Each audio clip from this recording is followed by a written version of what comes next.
서남 해안에 위치한 완도 앞바다. 그 바닷속 깊은 곳에 고려시대 보물이 있었다. 수만 점의 청자가 실린 한 척의 침몰선.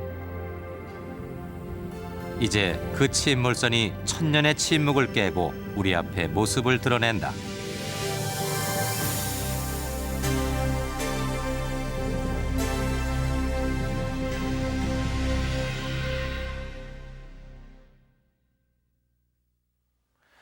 유물유적이라고 하면 이 많은 분들이 고분이나 주거지터와 같은 땅 위의 유적들만을 떠올릴 것입니다. 그러나 바닷속에는 아직도 발견되지 않은 많은 유물들이 잠들고 있습니다. 그 대표적인 것이 바다에 잠긴 침몰선, 즉 해저 유물선입니다. 이 해저 유물선 하면 여러분들에게 잘 알려져 있는, 지금 제 뒤에 화면에 나오고 있습니다, 신안 해저 유물선입니다. 75년 이 신안 앞바다에서 발견된 대규모의 중국 무역선으로 이 배를 인양하는 데만 무려 8년이란 기간이 걸렸습니다. 이때 이 배와 함께 4만여 점이 넘는 아주 화려한 유물이 인양됐던 이 수중 고고학상 아주 세계적인 사건이었습니다. 그런데 비록 이 신안 유물선만큼 세상의 조명을 받지 못했지만 우리 역사상 큰 의미가 있는 유물선이 있습니다. 이 신안 유물선의 인양이 끝나가던 83년 12월에 인양된 유물선입니다. 이 유물선이 발견된 곳은 이 신안 앞바다에서 그리 멀지 않은 완도 앞바다입니다. 이때에 건져 올렸던 건 이 배 한 척과 3만 점의 청자를 비롯한 아주 각종 유물들이었습니다. 바닷속에서 이 순수한 우리의 유물을 수만 점이나 인양했었던 건 처음 있는 일이었습니다. 하지만 안타깝게도 이 신안 유물선에 비해서 세상에 관심을 끌지 못했습니다. 오늘 우리는 오랜 세월 동안 그늘에 가려져 있었던 완도 해저 유물선에 대해서 이야기를 해보려고 합니다. 이 배는 3만 점의 청자를 싣고 어디로 무엇을 하러 가는 길이었을까요? 우선 16년 전 발굴 당시로 거슬러 올라가 보도록 하겠습니다.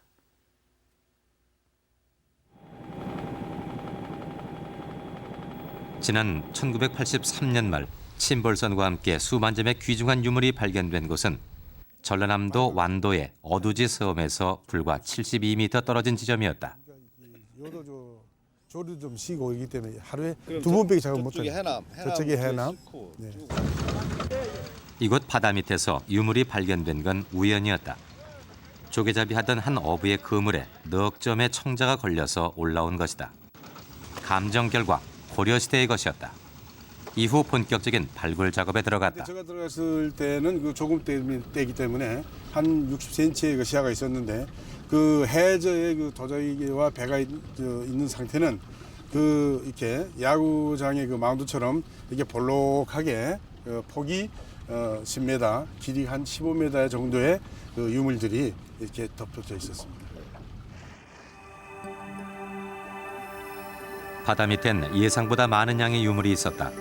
더욱이 유물의 상태도 양호했다. 잠수 요원들은 조심스레 유물들을 끌어올렸다. 유물 인양 작업은 두 차례로 나누어서 3개월간 이루어졌다. 그동안 매일같이 유물들이 쏟아져 나왔는데 많게는 하루에 2,000점 이상이 나오기도 했다. 유물의 대부분은 그릇, 병, 항아리와 같은 실생활 용기들이었다. 현장에선 바로 유물 감정 작업에 들어갔다. 언제 쓰여졌던 그릇인지를 확인하기 위해서였다. 이 완도에서 나온 2만여 점에 달하는 이제 사발이 있습니다. 이 사발들은 하나같이 밖으로 이렇게 벌어진 형태입니다. 이제 굽은 이 대마디굽이라고 불려지는 이렇게 약간 벌어진 굽의 형태를 취하고 있습니다. 그런데 이렇게 밖으로 벌어진 형태의 그 형태가 대체로 이 청자들이 12세기 전반의 일반적인 특징을 갖고 있다고 생각됩니다. 12세기 전반, 바로 고려 중엽의 것이었다. 이러한 청자들이 모두 3만 600여 점. 이렇게 많은 청자가 한꺼번에 나온 건 처음이었다. 이 외에 비록 그 수가 적긴 하지만 나무와 흙 그리고 청동으로 만든 유물들도 나왔다. 요즘도 시골 가면 볼 수 있는 나무 함지도 있고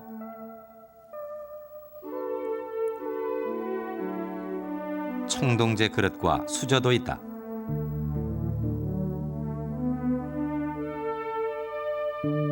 이렇게 완도 앞바다에서 인양된 유물은 모두 3701점.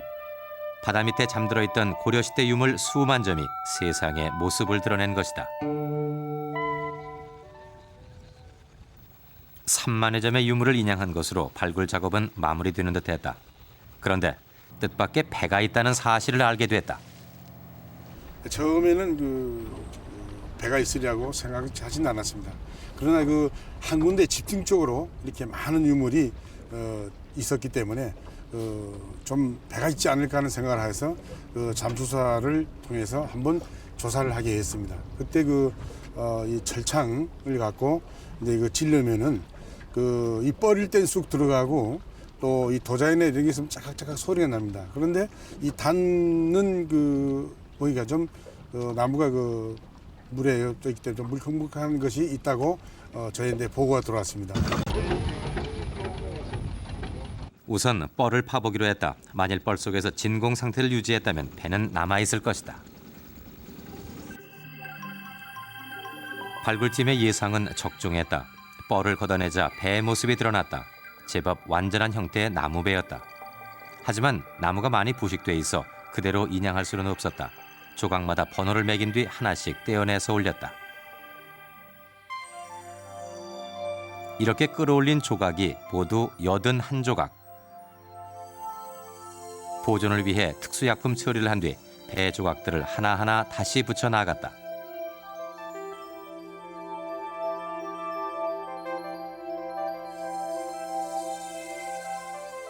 이것이 바로 지금으로부터 1000여 년 전 3만 점의 청재를 싣고 가다가 완도 앞바다에서 침몰했던 배다.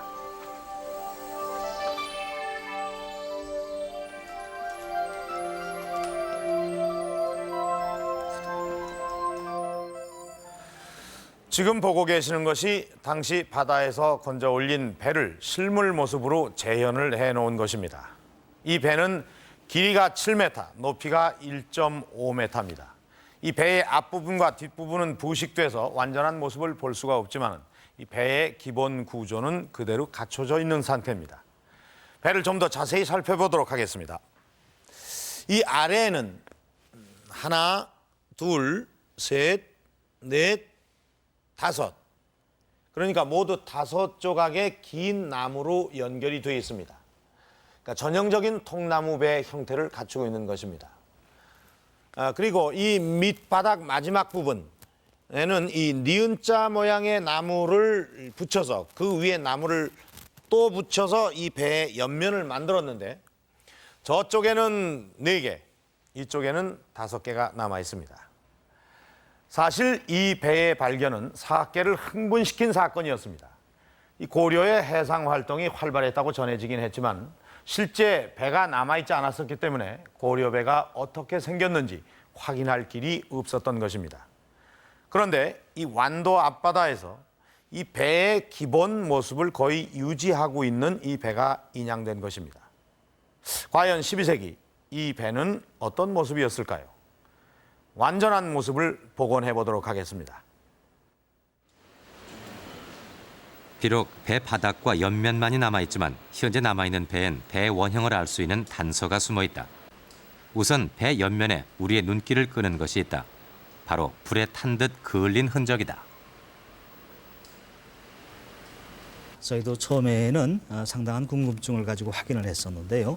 만약에 화재에 의한 소실이라면은 배 안쪽면 묻었던 저런 같은 불에 탄 탄화 흔적이 있어야 될 겁니다. 그런데 보시다시피 전부 해수가 바닷물이 맞닿는 바깥 부분만 이와 같은 탄화된 모습을 볼 수가 있습니다. 예, 안쪽은 그런 흔적이 없고 그렇네요. 그렇습니다. 바깥쪽만. 그래서 바로 이것이 우리 전통 한선의 그 해충 구제법이라고 하는 연운법의 흔적이라고 볼 수가 있습니다. 근세까지 와서도 주로 활용이 됐던 방법이죠. 이쪽 윗부분에도 그런 흔적이 불에 탄 흔적은 바로 이 배가 우리 전통 한선임을 입증해 주는 것이다. 또한 배의 중앙 부분엔 돛대를 달았던 구멍이 선명히 남아 있다. 보시면은 배에 접한 저 가운데 부분에 그 돛대를 꽂았던 그 돛대 받침 구멍이 지금 하나가 나 있지 않습니까? 아주 거의 중앙에 위치해 있습니다. 이런 상황으로 봐서 이 배는 아마 돛대를 하나 가졌던 외돛대 선박으로 보여집니다. 접한 중앙부가 약간 더 올라와야 된다는 이야기를 합니다. 완도 해저 유물선은 돛이 하나 달린 전통 한선인 것이다. 이것을 근거로 해서 국립해양유물전시관에서는 배의 상상 복원도를 그렸다. 완도 해저 유물선은 아마 이런 모습이었을 것이다. 우리는 배 구조를 좀 더 자세히 들여다보기 위해 배를 컴퓨터 그래픽으로 복원해 보기로 했다. 배 바닥과 옆면이 여러 개의 나무 조각으로 이어져 있는 상태. 이것이 현재 바다에서 건져 올린 배의 모습이다. 이제 그 위에 하나씩 덧대어 나갈 것이다. 우선 부식되어 없어진 배 옆면을 하나 덧붙였다.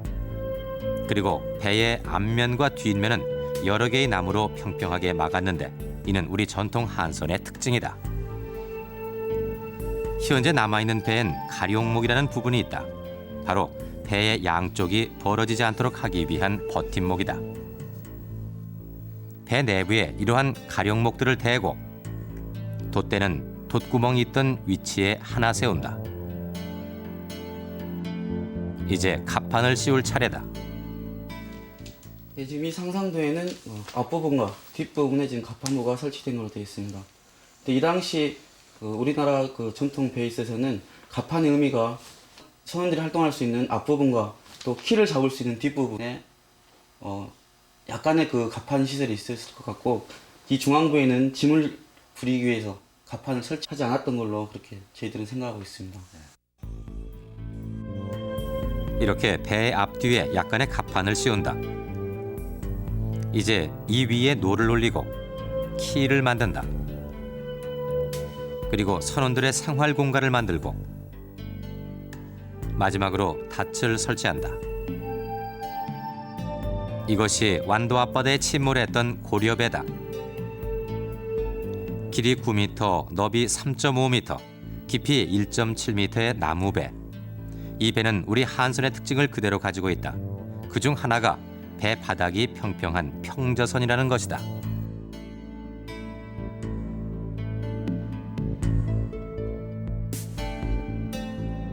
이에 비해 외국 배는 바닥이 V자 모양이다. 신안 앞바다에서 인양된 중국 무역선도 배 바닥이 V자 모양을 띠고 있다. 첫째 무엇보다도 큰 특징은 우리 한선의 구조는 단면상으로 봤을 때 평저형 선박이라는 점입니다. 즉 바닥이 뾰족하지를 않고 평평한 형태를 취하고 있다는 것입니다. 이와 같은 평저형선의 특징은 비교적 수심이 낮은 곳에서 항해하기 유리하고요. 또한 우리처럼 조적간마체가 심한 그 상황에서 썰물 때 갯벌 위에 편히 배가 앉을 수 있다는 특징을 갖고 있습니다. 또 하나 우리 한선의 특징 중에 하나는 배를 지을 때 쇠붙이를 별로 쓰지 않는다는 점입니다.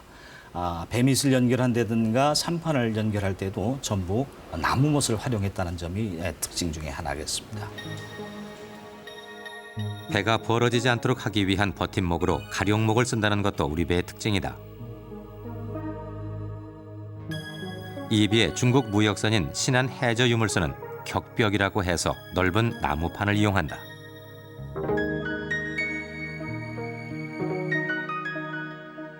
이렇게 완도 해저 유물선은 전형적인 전통 한선의 모습을 띠고 있다.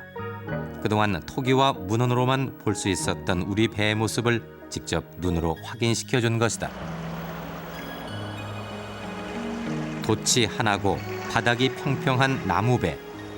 12세기 전반 완도 앞바다를 항해하던 배는 바로 이런 모습이었다. 지금 제가 타고 있는 배가 고려시대 바다 위를 유유히 떠다녔던 배입니다. 이 배가 3만여 점의 청자를 싣고 가다가 어떤 이유에선지 완도 앞바다에서 고스란히 가라앉았습니다. 그러면 지금부터 이 배 안에 실려 있는 유물들을 좀 자세히 살펴보도록 하겠습니다. 이 유물들은 발굴 당시 있었던 위치에 그대로 올려놓은 것입니다.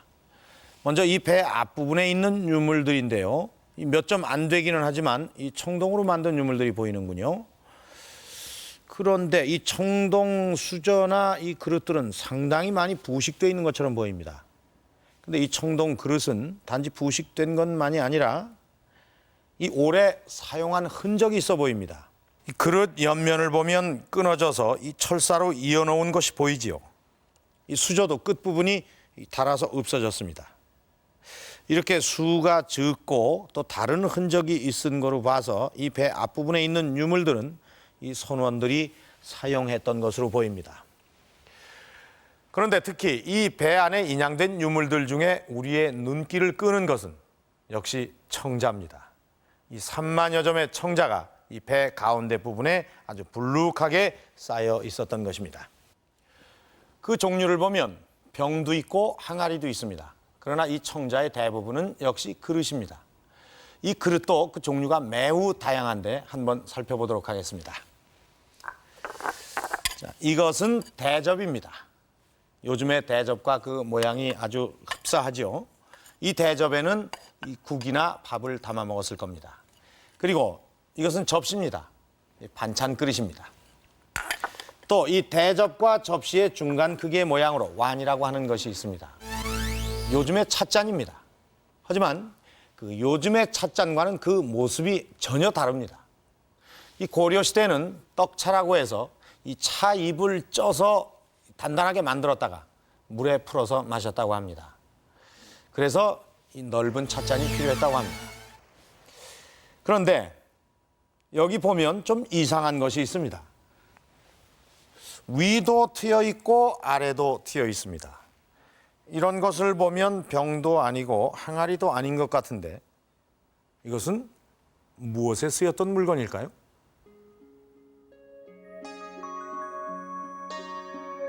현재 국립중앙박물관에는 완도 해저 유물선에서 나온 것과 똑같은 모양의 청자가 한 점 전시되어 있다.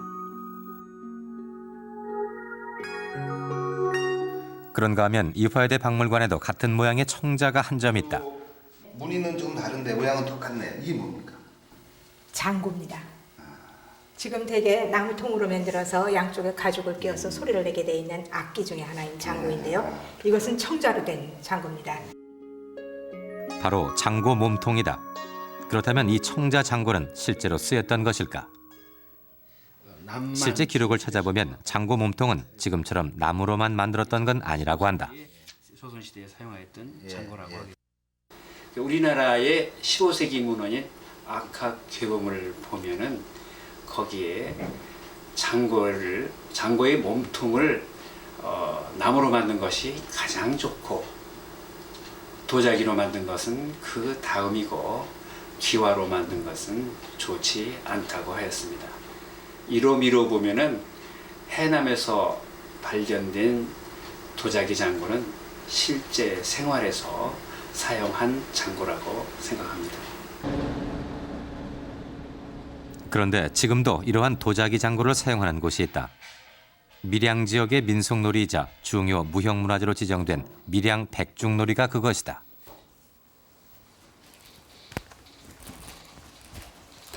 요거는 밀양 백중놀이에서 머슴들이 옛날에 장구가 없어가지고 이 독뚜껑 두 개에다가 틀을 끼워가지고 머슴들이 풍당 시범 올 때 사용했던 그런 장구입니다.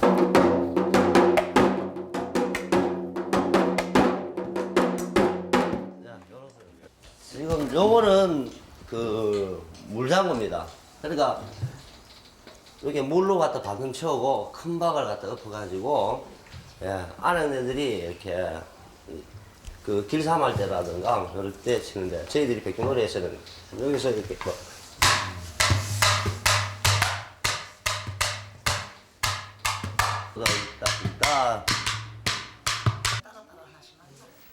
이렇게 현재 밀양 백중놀이에서는 옹기를 이용한 장고들이 쓰이고 있다. 그런데 그중에 시선을 끄는 장고가 하나 있다. 바로 몸통 전체를 옹기로 만든 장고다. 요거는 사장고인데 그러니까 옹기 만드는 재료로 이렇게 장고 모양 만드는 사장고입니다.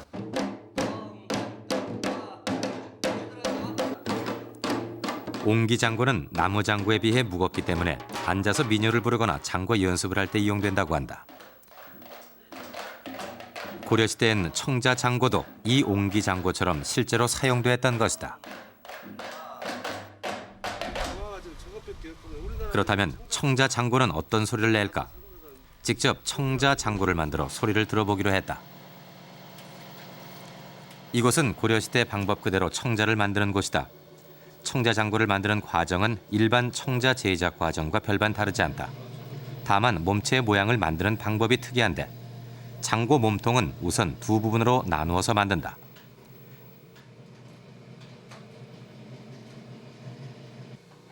그리고 형체가 만들어지면 장고의 허리 부분을 잘록하게 다듬어서 하나로 연결하게 된다.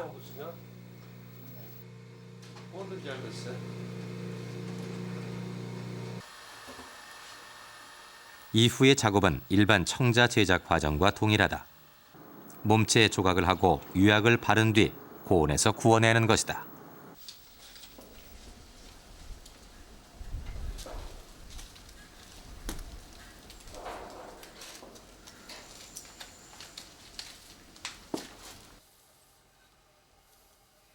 이렇게 해서 청자 장고가 만들어졌다.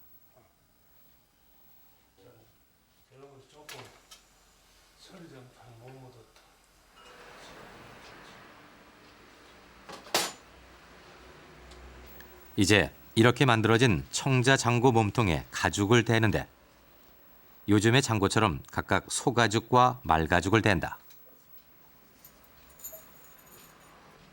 그리고 두 가죽을 끈으로 이어주면 장고는 완성된다.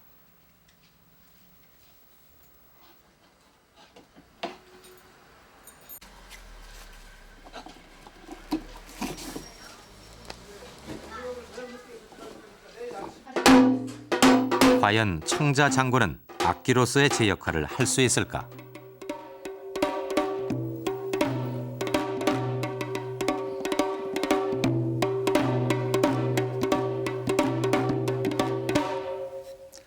이 도자기 장구는 지금 많이 사용되고 있는 오동나무 장구에 비하여 연주를 하거나 반주 음악을 하는데 아무런 부족함이 없습니다.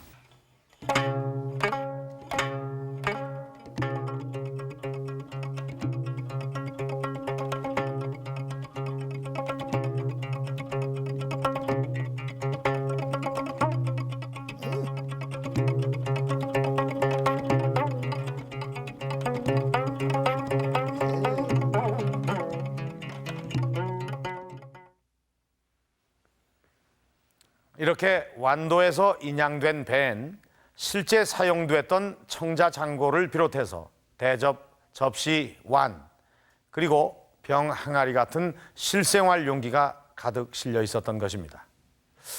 그렇다면 과연 이 3만여 점이 넘는 청자들은 어디에서 어디로 실려가던 것일까요? 그런데 이 완도에서 발견된 청자는 한 가지 이상한 점이 있습니다. 우리가 흔히 알고 있는 청자와는 좀 다릅니다. 사실 청자라고 하면은 이름 그대로 푸른 빛, 즉 비색을 띠고 있는 청자를 머릿속에 떠올리게 됩니다. 그런데 이 청자는 비색이 아니라 황갈색 또는 녹갈색에 가깝습니다. 이 청자는 어떤 청자일까요? 우리가 흔히 알고 있는 청자다. 색상이나 문양이 정교하고 아름답다. 이에 비해 완도 앞바다에서 발굴된 청자는 청자 특유의 비색을 띠지 않는다. 뿐만 아니라 비색 청자에 비해 표면 처리가 거칠다는 것을 한눈에 알 수 있다. 보통 이제 질이 떨어진 청자라고 말할 수 있습니다. 그냥 다른 말로 하면 막청자라고 할 수 있는데 되게 형태를 보면은 입이 이렇게 벌어진 형태가 많고 또 그릇 벽이 좀 얇은 편입니다. 기존의 청자에 비해서. 그리고 모래라든지 이런 게 잔물이 많이 섞여져 있고 물레의 그 흔적들이 몸체에 그대로 남아 있습니다. 또 그 유색도 황갈색이나 혹은 녹갈색 같은 그런 보통 청자라기보다는 갈색을 많이 띠는 그 유형의 자기였습니다. 그래서 이것은 그 조잡한 자기, 막청자.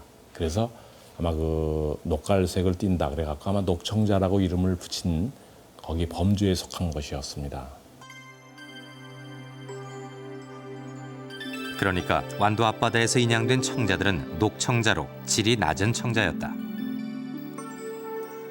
처음 녹청자는 조잡하다는 이유로 고려시대 초기의 청자로 분류됐다. 그런데 완도에서 인양된 녹청자는 그릇의 형태로 보아 12세기의 것이었다. 사실 12세기는 고려 청자의 절정기다. 고려 청자를 대표하는 비색이 완성된 시기가 바로 이때인 것이다. 그런데 이때 질이 낮은 녹청자도 생산되고 있었던 것이다. 더욱이 녹청자엔 대량 생산의 흔적이 있다. 그릇바닥의 하얀 부분이 그것이다. 이는 청자를 구울 때 폭에서 구운 흔적이다. 그릇을 구울 때 서로 붙지 않도록 하기 위해 내화토라고 하는 열에 강한 흙을 그릇 바닥에 발라두는데 그것이 하얗게 남은 것이다.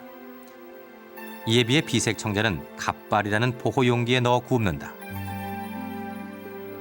그렇다면 비색 청자가 완성될 정도로 고도로 청자 제작 기술이 발달해 있던 12세기에 이런 질이 낮은 녹청자를 그것도 대량으로 생산한 이유는 무엇일까?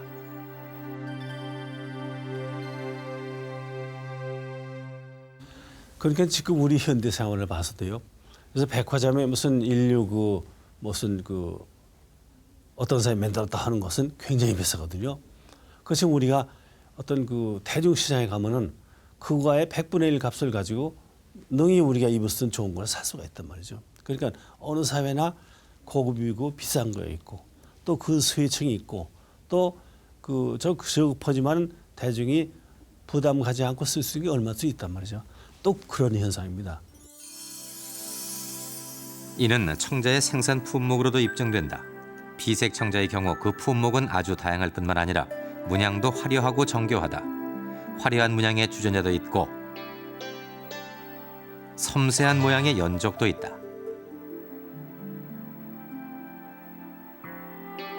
그리고 베개와 기와도 청자로 만들었다. 다양한 품목을 소량으로 정성껏 만든 것이다.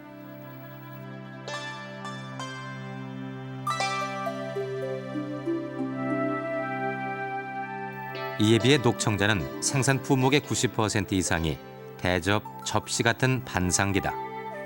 적은 품목을 대량으로 생산하고 있었던 것이다.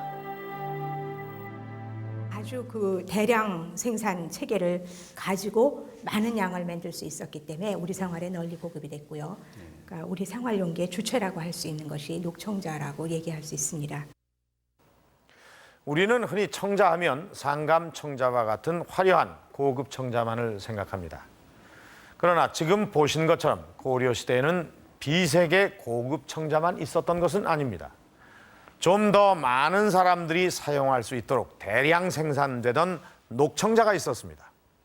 요즘으로 치면 비색 청자가 고가품이라면 녹청자는 중저가품인 셈인데 이 완도 해저 유물선에는 이러한 녹청자가 3만여 점이나 실려 있었던 것입니다. 과연 이 녹청자가 어디에서 어디로 옮겨지던 것일까요? 3만 점에 달하는 녹청자의 행선지를 밝히기 위해선 우선 녹청자가 어디에서 생산되는지부터 알아봐야 한다.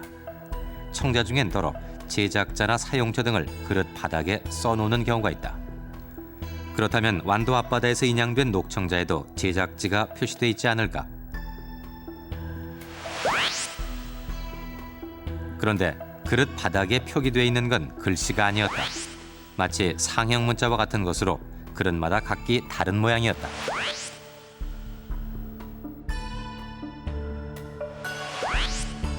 완도 앞바다에서 발견된 도자기들은 보면 그 바닥에 일자나 칠자나 삼자 이런 예도 있지만 많은 경우 물음표라든지 또는 특이한 기호가 많습니다. 이런 기호가 무엇을 의미하는지는 현재까지는 알 수가 없습니다. 다만 강진영훈리의 그 제작 연구에 나타난 예를 들면 X자나 혹은 동그라미나 구멍이나 혹은 여러 기호들이 있습니다. 아마 이런 기호들의 예를 보면 아마도 여러 공방에서 만들어진 도자기들이 한 가마에서 구워졌을 때 나중에 그 구분을 위한 것이 아닌가 이런. 완도 앞바다에서 인양된 녹청자에는 이러한 기호가 모두 100여 종류나 나왔다. 이는 그만큼 많은 도자기 공방이 밀집돼 있던 지역에서 생산했다는 이야기가 된다.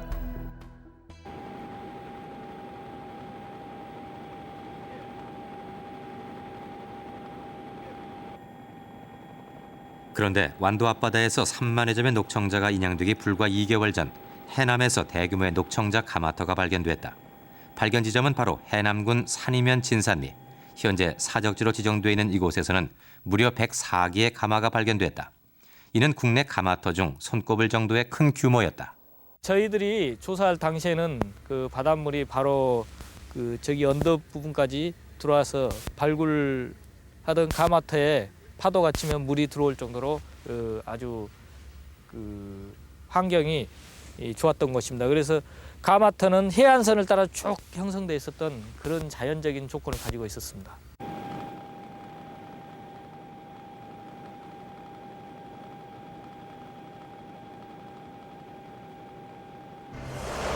지금은 간척 사업으로 인해 논으로 변했지만 이곳은 원래 해안가였다.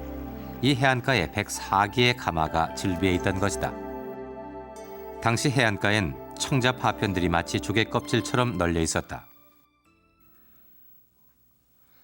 원래 가마터는 좋은 흙과 물 그리고 땔감이 풍부해야 하는데 이곳 진산이는 그러한 조건을 갖춘 곳이다. 현재 104개의 가마는 땅속에 묻혀 있어 육안으로 확인할 수 없다. 하지만 지금도 바닥에 널려 있는 청자 파편들을 통해 이곳이 얼마나 큰 가마터였는지 짐작할 수 있다. 그렇다면 과연 완도 앞바다에서 인양된 녹청자는 이곳 해남에서 생산한 것일까? 지리상의 위치나 가마터의 규모로 봤을 때는 충분히 가능성이 있다. 지난 91년 이곳에서는 한 기의 가마를 발굴했다. 당시 가마에서는 760여 점의 청자 파편들이 나왔다. 당시 발굴했던 가마는 보존을 위해 다시 덮었기 때문에 그 모습을 볼 수 없다.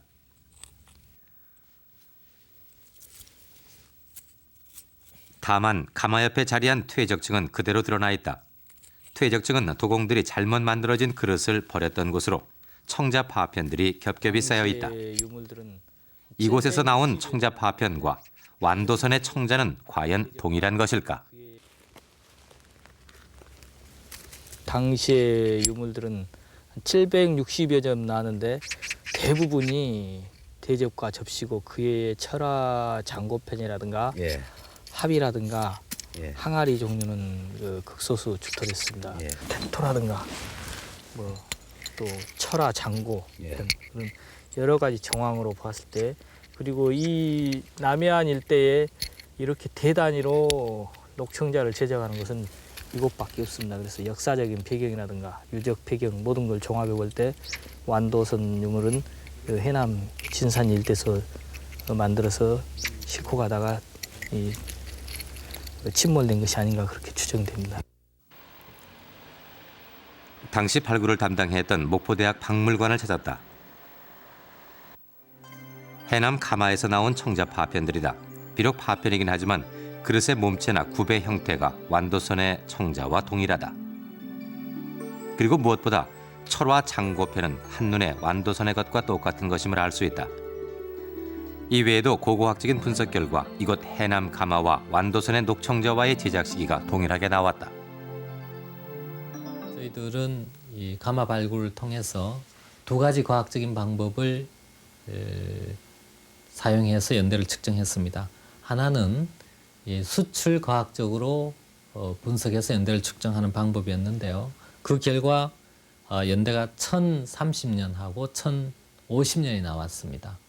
11세기 전반 내지 중반 정도 연대가 나왔고요. 또 하나의 방법은 고지자기법이라고 부르는 방법인데요.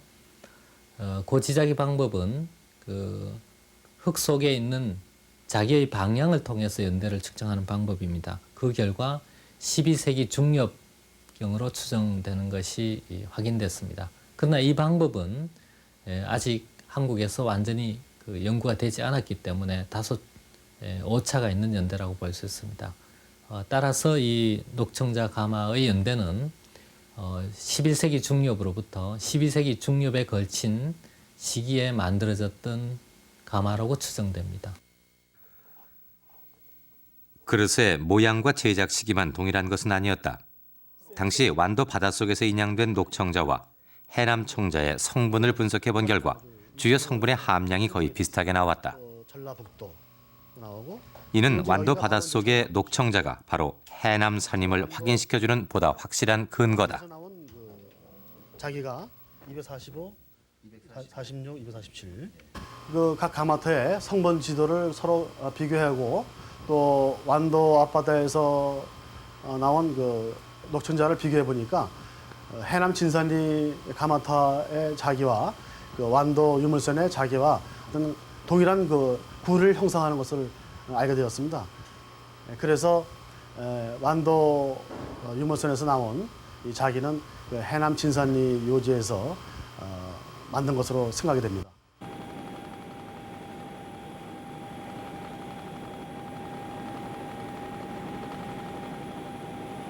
자, 여기도 표현이 있습니다. 최근 해남에서는 또 하나의 대규모 가마터가 발견됐다. 진산리 옆에 위치한 화원면 신덕리가 그곳이다. 이곳에선 지역 향토 사학자들에 의해 가마터가 있다는 사실이 알려졌다. 이곳에서도 역시 어렵지 않게 고려시대 녹청자 파편들을 볼 수 있다. 제법 완전한 형태의 그릇들도 있었다.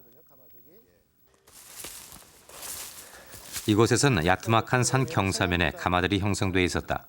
현재 향토 사학자들에 의해 조사된 것만 80여 개가 된다고 한다. 제가 보기에는 저 아랫부분에서 위쪽으로 이렇게 가마가 형성되어 있는 것 같습니다. 옆에 가서 보시면 가마벽을 볼 수 있습니다.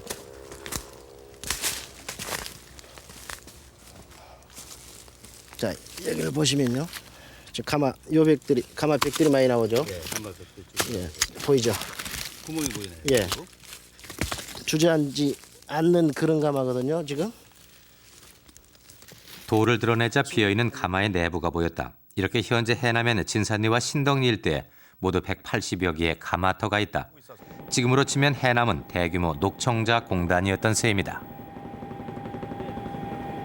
고려시대 해남에선 녹청자가 대량으로 생산되고 있었습니다.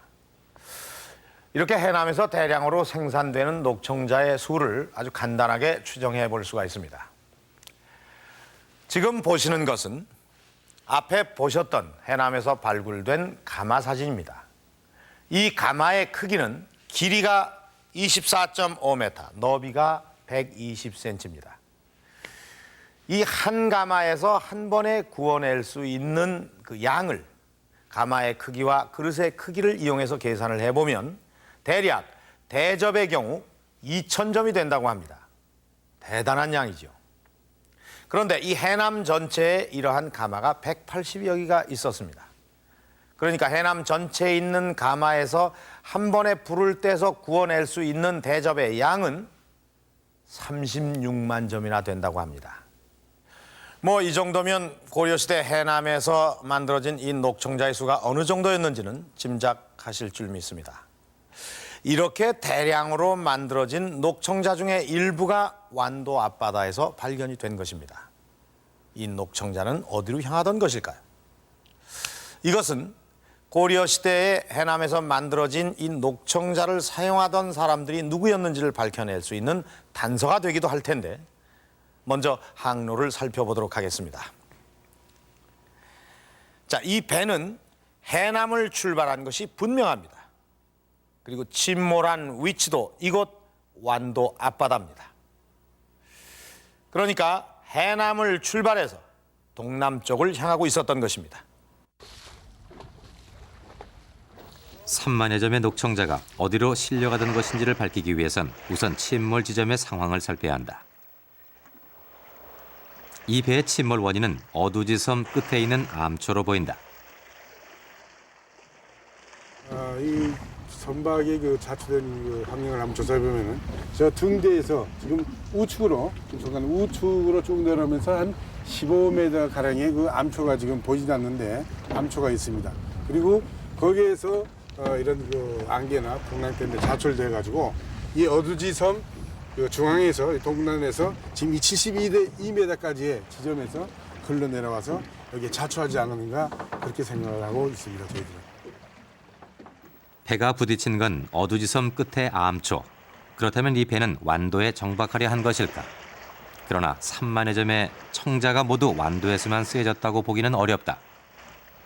그렇다면 이 배는 또 어디로 가려 한 걸까? 를 하나 장착했던 그런 선박으로 보여지거든요.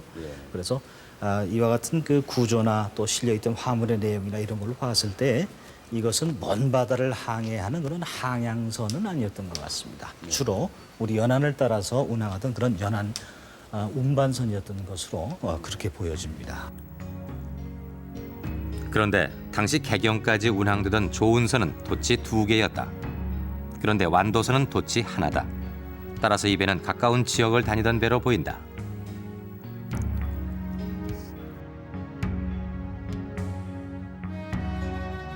실제 서남 해안의 연안 항로는 아주 발달돼 있었다. 조선시대 만들어진 이 지도는 고대부터 쓰이던 서남해안의 연안 항로를 정리해 놓은 건데 내륙은 물론이고 섬까지 자세한 뱃길이 이어져 있다. 또한 고려 예종 때의 기록을 보면 남도 지역의 사람들이 연안선을 따라 인근 지역으로 물건을 팔러 다녔다는 것을 알 수 있다.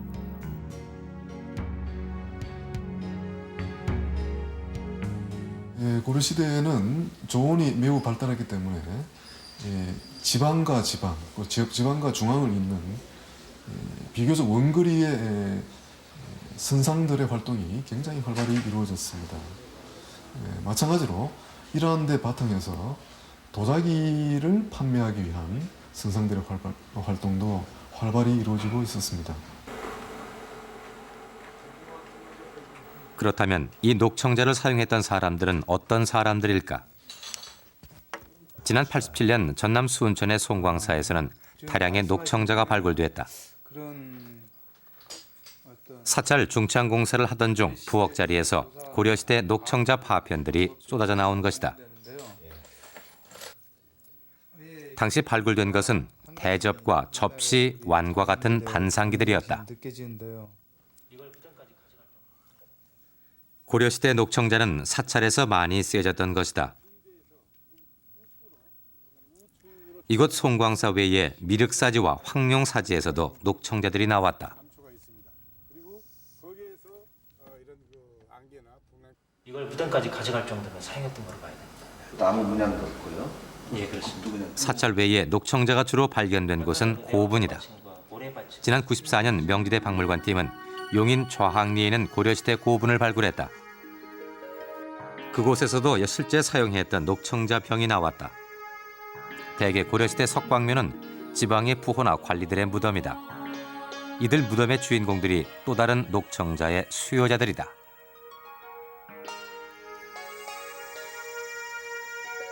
고려시대 녹청자는 각 지방의 관리나 부호들이 썼던 것으로 이들은 고려시대 중산층이었다. 바로 이러한 다양한 수용층을 위해 3만여 점의 녹청자를 실은 완도 해저 유물선은 해남을 출발해 동남쪽을 향하고 있었다.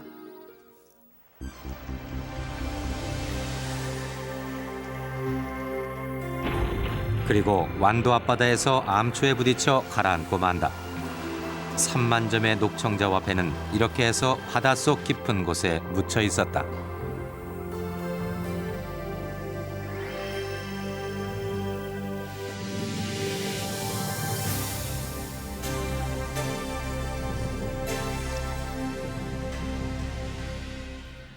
천년간 바닷속에 잠들어 있었던 한 척의 고려배와 3만여 점의 청자. 이는 우리에게 고려시대 비색의 고급 청자뿐만이 아니고 녹청자도 있었으며 이 녹청자는 대량으로 생산돼서 널리 쓰여졌던 고려시대의 대표적인 생활용기였다는 사실을 알려주었습니다. 사실 고려시대의 대표적인 문화유산이라고 한다면 누구나 첫 손가락으로 청자를 꼽을 것입니다. 하지만 우리는 지금까지 비색의 고급 청자만을 생각해 왔던 것이 사실입니다. 그런데 오늘 우리는 이 완도 앞바다에서 인양된 3만여 점의 청자를 통해서 고려시대의 청자는 비색의 고급 청자만 있었던 것이 아니었고 또한 그것은 결코 귀족들만의 전유물이 아니었다는 사실을 알 수가 있었습니다. 고려시대 청자 문화는 우리가 생각했던 것보다 훨씬 다양하게 발전하고 있었던 것입니다.